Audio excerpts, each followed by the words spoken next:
am such an awesome guy. I make so many videos. Hello there, Price of Reason here with a movie review. As you can see, the Guardians of the Galaxy aren't the only ones to have their own holiday special, as this special broadcast is taking place on a boat in Portland, Maine. If you're interested in seeing some of my adventures here, stick around to the end, where I will also have some good news to share with you all. But first, let's get to the review.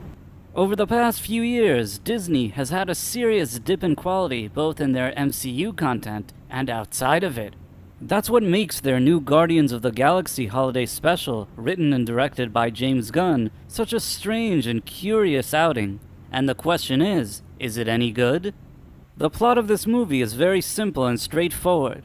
Drax and Mantis want to surprise Starlord for Christmas by kidnapping real-life actor Kevin Bacon from Earth and bringing him to their location in space as a holiday gift. In addition, Mantis has a secret to tell Starlord, but only Drax knows about it. It turns out that Mantis is actually Starlord's sister, or technically half-sister.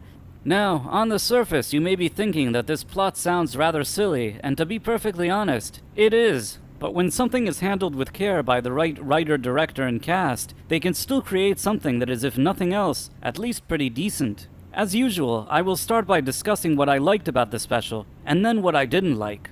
Number 1, it's fun. In recent years, so much of the MCU's output has been overly political in nature, really pushing social agendas hard in places where it was unnecessary or just weighed down the story. For whatever reasons, this 45-minute movie skips all of that agenda peddling, and it only benefits from it. If you like Guardians of the Galaxy and enjoyed the movies, there is likely something for you to enjoy here. It may not win any special awards or leave some type of long-lasting impression on you, but if you wanted some harmless fun for the holidays, I would say that it delivers.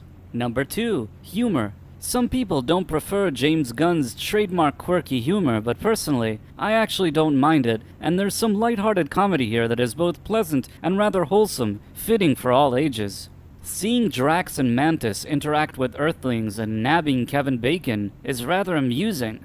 Number 3, as advertised. So much of the original content we've seen on Disney Plus has been bait-and-switch programming. Hawkeye was actually a series about a little girl. Obi-Wan Kenobi was actually a series about a sympathetic female villain. Moon Knight was mostly about his powerful girlfriend, and She-Hulk was shit. But this short movie is billed as a holiday special with the Guardians of the Galaxy, and that's exactly what it is. It feels like a light-hearted holiday special that treats the characters you know and like with respect. These days, that's much more than what you can expect from anything else Disney-related. Number 4, the cast. I've always liked the casting for the Guardians of the Galaxy. Oddly, the only actor I was initially ambivalent about was Chris Pratt, but over time he's grown on me, especially since I think he continues to improve as an actor, as we saw in more recent projects like The Terminalist. Bautista, Palm, and Karen Gillan are solid as well, and we also of course get voice work from Bradley Cooper and Vin Diesel, which don't do much here but are fine when needed. Although the meta-humor cameo of real-life actor Kevin Bacon could have been a huge misfire, I have to say, I think his appearance here is overall positive. It's nice to see a Hollywood celebrity that hasn't forgotten how to have fun and also to poke fun at himself. Bacon seems genuinely happy to take part in this special, and to my surprise, I think he did just fine. Number 5, the music. I always like that James Gunn features a lot of music in his productions. While some songs he selects are more to my personal taste than others, he usually chooses songs that are a good fit for whatever we see on screen, and they often create just the right atmosphere. For example, the movie credits start with a Pogues song, which already puts a smile on my face. For those who aren't familiar, the Pogues sound like a bunch of drunk English musicians you'd meet in a bar during the 1980s, and I mean that in the best possible way. Hearing their song at the beginning already sets the quirky tone of this special right out the gate, and I really liked that. Another good song that was included was Christmas Time by the Smashing Pumpkins at just the right time of the movie, which I was very happy with.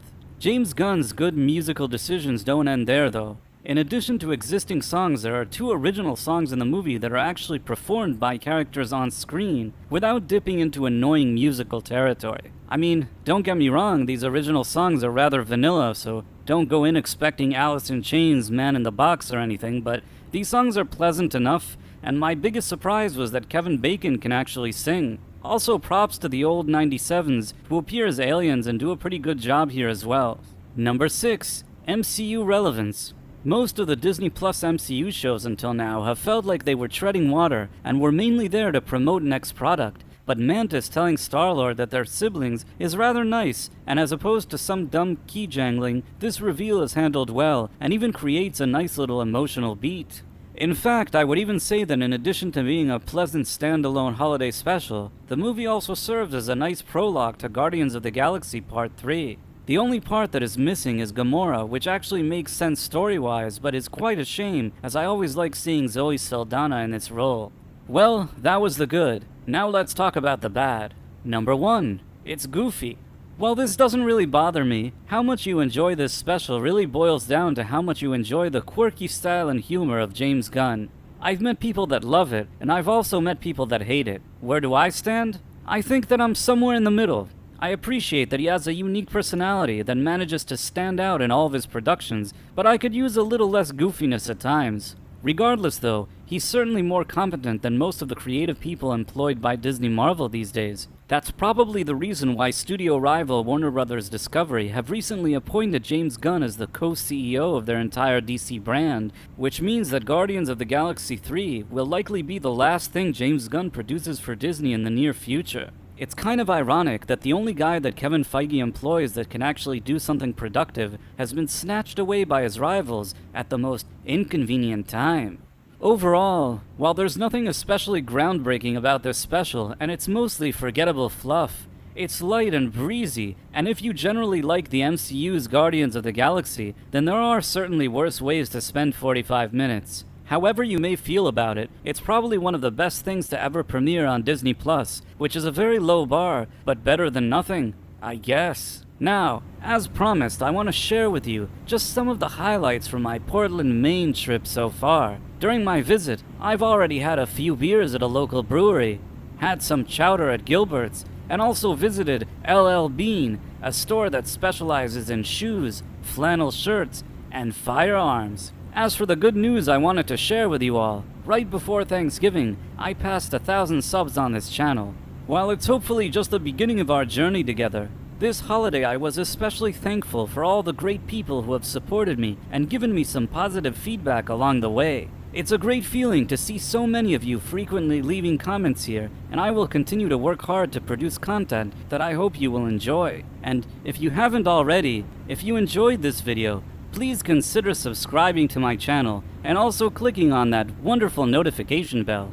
Thanks for watching, my friends. Thank you, and good day. I am such an awesome guy. I make so many videos.